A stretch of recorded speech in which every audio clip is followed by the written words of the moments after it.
जय श्री श्याम दोस्तों, स्वागत है आप सभी का आपके अपने धीरे स्टडी 2.0 पे। तो आज का जो वीडियो है अपना, उसमें हम बात करने वाले हैं कि हिंदी लेवल 2 की अनुमानित कट ऑफ क्या रहने वाली है। तो कट ऑफ पे आने से पहले मैं कुछ बिंदुओं पे चर्चा करूंगा और फिर मैं कट ऑफ पे आऊँगा, क्योंकि मेरा तरीका यही रहता है कि मैं पहले कट ऑफ के जो फैक्ट्स होते हैं उन पर बात करता हूँ, उसके बाद मैं कट ऑफ पे आता हूँ। डायरेक्ट ना मैं कट ऑफ पे पहले कभी आया हूँ, ना मैं आ जाने वाला हूँ। तो सबसे पहले मैं ये आपसे जानना चाहूँगा कि कट ऑफ कभी भी पुराने पेपर से डिसाइड की जा सकती है। मुझे नहीं लगता कभी पुराने पेपर से आज की कट ऑफ को डिसाइड कर सकते हैं। पुराने पेपर का टाइम अलग था, पुराने पेपर में नंबर ऑफ पोस्ट अलग थी, पुराने पेपर में तैयारी का टाइम कितना मिला था, आज तैयारी का टाइम कितना मिला है। ये सब चीज़ें मेट को डिसाइड करने में अपना बहुत बड़ा रोल प्ले करती हैं। बाकी कुछ एजुकेटर्स हैं जो पुराने पेपर के हिसाब से कट ऑफ बताते हैं, उनकी अपनी पर्सनल राय होती है। मेरी पर्सनल राय ये है कि पुराने पेपर से कट ऑफ को डिसाइड नहीं किया जा सकता। तो मैं पॉइंट टू पॉइंट बात करने वाला हूँ। सबसे पहले मैं बात करूँगा कि नंबर ऑफ पोस्ट कितनी है। तो नंबर ऑफ पोस्ट है नॉन टीएसपी के लिए 156 और जो टीएसपी के लिए है वो 18 पोस्ट है। तो ये जो पोस्ट है ना, ये कट ऑफ को डिसाइड करने में अपना एक बहुत बड़ा रोल प्ले करती हैं। अब यही पोस्ट 10,000 होती तो आप खुद सोच के चलो कट ऑफ कितनी नीचे जाती। अभी इतनी नहीं है ना, तो अपन जो है 174 पोस्ट टोटल, उन्हीं पे बात करने वाले हैं। अब बात करते हैं अपन दूसरी कि नंबर ऑफ कैंडिडेट। तो नंबर ऑफ कैंडिडेट जो फॉर्म लगे हैं वो राजस्थान में लगे हैं कि लगभग 1,000 फॉर्म बच्चों ने लगाए हैं, और उनमें से मैं मानता हूँ तैयारी करने वाले इतने बच्चे तो होंगे जितनी पोस्ट आई हैं। पर फिर भी मैं ये मानता हूँ कि जो पेपर का लेवल था ना, वो मॉडरेट टू हार्ड था, मॉडरेट टू हार्ड था। और उस पेपर ने लोगों को उलझा के मेरिट को कम लाने का काम किया। मेरिट को कम लाने का काम कैसे किया? जैसे मैं मानता हूँ इंटेलिजेंट से इंटेलिजेंट बच्चा था, वो पेपर करने बैठा बैठा तो मानता हूँ 140% तक पहुँच पाया होगा। 10% तो उसकी भी छुट्टी होंगी, 10% छुट्टी होंगी, कुछ गलतियाँ भी की होंगी। तो मैं मान के चलता हूँ कि एक जो इंटेलिजेंट बच्चा है उसने 10% छोड़ दिए। अब अपन 140 से मेरिट देखेंगे, 140 के हिसाब से मेरिट क्या जा सकती है। तो 140 से आप मान के चलो 140% मैं कर रहा हूँ, मैं खुद कर रहा हूँ। तो 140 से मैं मान के चलता हूँ कि कितना भी मैं पेपर को ढंग से कर लूँ, मैं 10 से 12 क्वेश्चन गलत कर दूँगा। 10 से 12 क्वेश्चन गलत करने का मतलब है 12 के आप 4 क्वेश्चन और हटा दो, तो 12 से 4 और हटाऊंगा तो कितने बचे? 16 क्वेश्चन गए। अब आप 140 से 16 घटाओ, 140 से 16 घटाते तो 130 और 6 124। तो 124 क्या मेरिट रहेगी? नहीं रहेगी मेरिट। 124 तो टॉपर के आएंगे, जो 124 125 126 ये तो टॉपर लाने वाला है, जो टॉप करेगा। तो मेरिट क्या टॉपर डिसाइड करेगा?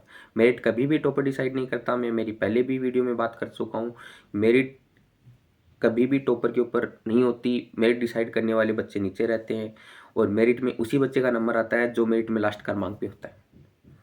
तो मेरिट लास्ट वाला बच्चा डिसाइड करता है, मेरिट कभी भी टॉपर डिसाइड नहीं करता। तीसरी बात है कि तैयारी करने वाले बच्चे कितने थे। तो मैं मानता हूँ जो हिंदी सब्जेक्ट होता है ना, उसके अंदर तैयारी करने वाले बच्चों की भीड़ भयानक होती है, क्योंकि यहाँ पे L1 वाले भी आ जाते हैं, यहाँ L2 SST वाले भी आ जाते हैं, और यहाँ हिंदी वाले तो खुद होते होते हैं। और मैंने ये देखा है कि बहुत से बच्चे जो SST से तैयारी कर रहे होते हैं वो हिंदी से सिलेक्ट हो जाते हैं, और कई बार जो हिंदी वाले होते हैं वो SST से सिलेक्ट हो जाते हैं। मेरे परिवार में खुद में ऐसा हुआ है कि मेरे एक चाचा थे, वो हिंदी से तैयारी कर रहे थे, वो SST से सिलेक्ट हुए, और मेरे जीजा SST से तैयारी कर रहे थे, वो हिंदी से सिलेक्ट हुए। तो ये होता है। और तीसरी चीज़, फायदा किन लोगों को हुआ इस पेपर से? जो ये पेपर RSPCB बोर्ड ने डिसाइड किया है, इस पेपर का फायदा किन लोगों को था, घाटा किन लोगों को था, मैं इस बिंदु पे चर्चा करने वाला हूँ। इस पेपर का फायदा उन लोगों को था जो ऑलरेडी RPSC के पैटर्न पे तैयारी कर रहे थे, जैसे first grade second grade Hindi subject से। और जो फ्रेशर बैठा है ना, घाटा किसको हुआ है? घाटा हुआ है जो एकदम फ्रेशर था, जिसने पहली बार रीट के लिए तैयारी की है, उस बच्चे को इस पेपर का बहुत घाटा हुआ है, क्योंकि उसने कभी अनुमान भी नहीं लगाया था कि मेरे सामने ऐसा पेपर आ जाएगा। दूसरी बात, इतना लेंदी पेपर, और टाइम सिर्फ और सिर्फ 2.5 घंटे। अगर इनको पेपर इतना लेंदी बनाना ही था, अगर इनको ए ऑप्शन ऊपर दे के नीचे केवल बी सी, और ये बी सही है, ये क्रम सेट कर दीजिए, ये पर्यायवाची को ऊपर से नीचे सेट कीजिए, ये शब्दों को जो सेट कीजिए, ये सब इनको करवाना ही था। इस हिसाब से इनको टाइम भी देना चाहिए था। जो पेपर टाइम टेकिंग था, वो टाइम टेकिंग होने से पेपर के अंदर माइनर मिस्टेक होने की जो संभावना है ना, वो बहुत ज़्यादा बढ़ जाती है। बच्चों से गलतियाँ होती हैं, सभी से होती हैं, सभी से होती हैं। कोई एक आधा गॉड गिफ्टेड होता है, उससे नहीं होती होंगी। वो भाई उस पर परमात्मा की असीम कृपा रहती है, तो उससे नहीं होती होंगी। उसकी एक्यूरेसी 100% आती होगी, पर मैं मानता हूँ कि 95% लोगों से गलतियाँ होती हैं। कितनी भी अच्छी तैयारी वाला लड़का हो, गलतियाँ किए बिना पेपर में नहीं होती, क्योंकि पेपर का प्रेशर ही ऐसा होता है। वहाँ अपने को नहीं पता लगता कि अपन ने गलती कहाँ की है। ये तो बाहर एग्जाम हॉल से बाहर आने के बाद में पता लगता है, अरे ये पर्सन अपना गलत हो गया। तो ये होता है और सबके साथ होता है, तो इसमें कोई सोचने वाली बात है नहीं। तीसरी बात मैं ये कहूँगा कि जो नेक्स्ट मेरी बात है ये है कि कट ऑफ जो पीछे की वीडियो हैं, जो अदर सब्जेक्ट है, उनसे तो ज़्यादा रहेगी। अब जो ये कट ऑफ है जो मैं बताऊँगा, ये किसी भाई को बुरी लग सकती है, किसी भाई को बहुत ज़्यादा अच्छी लग सकती है। कहने का मतलब है किसी को ये बहुत कम लगेगी, किसी को ये बहुत ही ज़्यादा लगेगी कि नहीं नहीं आपने तो बहुत ज़्यादा बता दी, पेपर तो ऐसे आया था, पेपर में तो ये हुआ ही नहीं, पेपर में तो हमने ये चीज़ें की थी, पेपर में तो ये हो गया था। कोई कहेगा नहीं नहीं नहीं, ये तो आपने बहुत ज़्यादा कम बता दी, मेरे पास वाले इतने मिल रहे हैं, मेरे पास में है 10 बंदे तो ऐसे जो जिनके इतने इतने नंबर हैं। तो मैं पहले ही बता रहा हूँ, ये मैंने मेरे सर्वे के हिसाब से बताई है।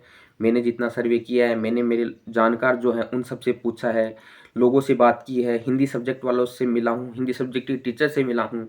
उसके बाद में ये मैंने मेरे डिसाइड किया। ये मेरा एक पर्सनल अनुमान है। Final merit RSB board decide करेगा, और मेरिट केवल और केवल मात्र एक अनुमान होता है, और ये अनुमान बच्चों को इसलिए दिया जाता है कि वो अपना जो नेक्स्ट प्रिपरेशन है उसकी तैयारी अच्छे से कर सके। अगर कोई भाई मेरी इस मेरिट में आ रहा है तो तैयारी उसको भी करनी है, और जो मेरा भाई बहन इस मेरिट से बाहर हो जाता है तैयारी उसको भी करनी है।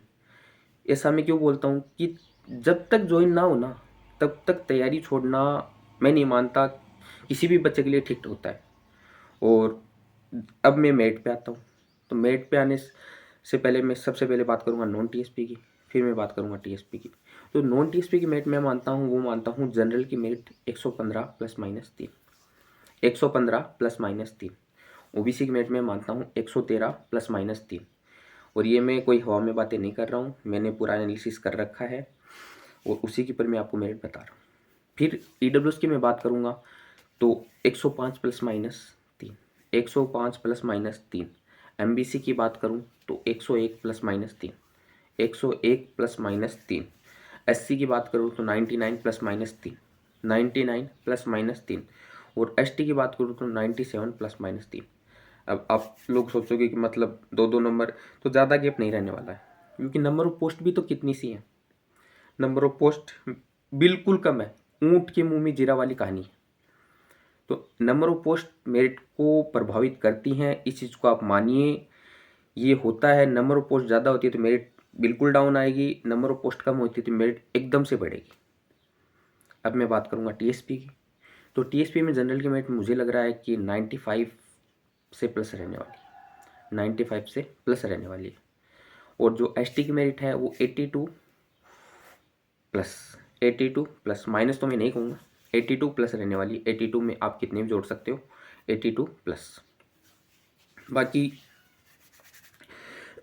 अब ये कट ऑफ किसी को बहुत कम लग सकती है, मैं फिर बात ये बोलूँगा, और किसी को बहुत ज़्यादा। तो मेरा लास्ट में मैं यही बोलूँगा कि ये मेरा एक पर्सनल अनुमान है, मेरा सर्वे है, मैंने जो लोगों से पूछा है उसके आधार पे मैंने कट ऑफ बताई। अब आगे मैं बात करूँगा कि अब कट ऑफ पे बात करने का टाइम है ना, ये ख़त्म हो चुका है। अप्रैल में रिजल्ट आ रहा है और आप लोगों को पता लग ही जाएगा कि मतलब कट ऑफ क्या रह सकती है। और अब तक जिस भाई ने कट ऑफ की वीडियो देख देख के मैं मानता हूँ कि हर बच्चा कट ऑफ की हर वीडियो देख चुका होगा और खुद को वहाँ पे सेट भी कर चुका होगा। कुछ लोग बहुत ज़्यादा नेगेटिविटी में चले गए होंगे। तो मैं ये कहता हूँ कि न तो ज़्यादा पॉजिटिव होना है इस कट ऑफ को लेके, न ज़्यादा नेगेटिव होना है। अगर आप इस कट ऑफ में नहीं आ रहे और आप कहते हो नहीं नहीं मेरा क्या होगा, मुझे तो डर लग रहा है, और कोई कह रहा है नहीं नहीं मैं तो इस कट ऑफ में आ गया, अब मेरा तो सिलेक्शन श्योर है, अब मैं नहीं पढ़ने वाला, तो मैं यही कहूँगा कि आपने पीछे के 2 महीने तो ख़राब कर दिए हैं कट ऑफ के चक्कर में। अब मैं ये नहीं चाहता कि आप आगे भी जो जुलाई में एग्ज़ाम है आपके, लेबर असिस्टेंट हो सकती है, आपकी सेकंड ग्रेड हो सकती है, आपकी एलडीसी हो सकती है, उनको भी ख़राब करें। तो मानता हूँ कि ये तैयारी का टाइम है, इसमें आप एक अनुमान आपको लग ही गया है कि मैं सेफ़ हूँ या नहीं। अगर जो सेफ़ नहीं है उसको तो वैसे ही आज ही तैयारी में लग जाना चाहिए, और जो सेफ़ है उसको भी तब तक तो तैयारी करनी चाहिए जब तक कि किसी एक भर्ती की ज्वाइनिंग ना आ जाए। मैं मानता हूँ बहुत से लोगों का 4th ग्रेड में भी हो रखा होगा। तो 4th ग्रेड का रिजल्ट ना आए, फाइनल रिजल्ट ना आए, तब तक तो आप तैयारी करो। हाँ, आप वहाँ पे श्योर हो, मैं मानता हूँ आप डैम श्योर हो, आपको उस सिलेक्शन से कोई नहीं रोकने वाला, पर फिर भी आप लोग तैयारी कीजिए। बहुत से लोग हैं कि ना नहीं मेरा तो 4th ग्रेड, क्या आपका लास्ट टारगेट 4th ग्रेड ही था? और क्या आपको 4th ग्रेड में ही लगना था? अगर किसी का लास्ट टारगेट 4th ग्रेड था कि भाई नहीं मेरा ठीक है, मैं अब सेटल है मेरी ज़िंदगी में, मैंने मेरी निकल जाएगी, तो वो तैयारी छोड़ के बैठा तो कोई दिक्कत नहीं है। पर मैं यही कहूँगा कि आपने इतने दिन तैयारी की है, आपने 4th ग्रेड भी कोई ईजी नहीं था निकालना। 22 लाख बच्चे बैठे थे, उसमें से आप 50,000 में आए हो, तो आपके पास दिमाग है, आपने पढ़ाई की है, तब आप आए हो। तो मैं यही कहूँगा कि अब जो पीछे का टाइम हुआ है, ख़राब हुआ है, उसको जाने दो, वो अपन वापस नहीं ला सकते। आज से आप ये कट ऑफ का वीडियो देखने के बाद में अपना जो भी नेक्स्ट टारगेट है उसकी पढ़ाई में लग जाएंगे। ये आपके बड़े भाई की विनती समझ लो या छोटे भाई की विनती समझ लो आपसे। मैं यही कहूँगा, अब कट ऑफ का वीडियो देखे बिना ये लास्ट वीडियो मान के इससे आपको एक आइडिया लग चुका होगा, और अब आप अपनी जो नेक्स्ट टारगेट है उसकी तैयारी कीजिए। इसके पीछे कारण है क्योंकि रीट की एग्ज़ाम लगे 2 महीने हो चुके हैं, अब तक अपन कट ऑफ देखते आ रहे हैं, और 2 महीने का टाइम चला गया। अगर इसी तरह से टाइम जाता रहा तो अगले 2 महीने भी चले जाएंगे, और उसके बाद में कुछ हाथ नहीं लगेगा। रही बात आगे वैकेंसी आने की संभावनाएं कितनी है, तो इस पे मैं भी एक वीडियो लेके आने वाला हूँ। क्या आगे वैकेंसी आने वाली है, और आने वाली है या नहीं आने वाली, और नहीं आने वाली तो उसके बीच में कारण क्या है। हिंट मेरा इतना है कि आगे वैकेंसी में रोड़ा अटकने वाला है। वो रोड़ा क्यों अटकेगा, इस पे अपन नेक्स्ट वीडियो में बात करेंगे। तब तक के लिए मैं आपसे विदा चाहता हूँ। जय हिंद, जय भारत, जय श्री श्याम।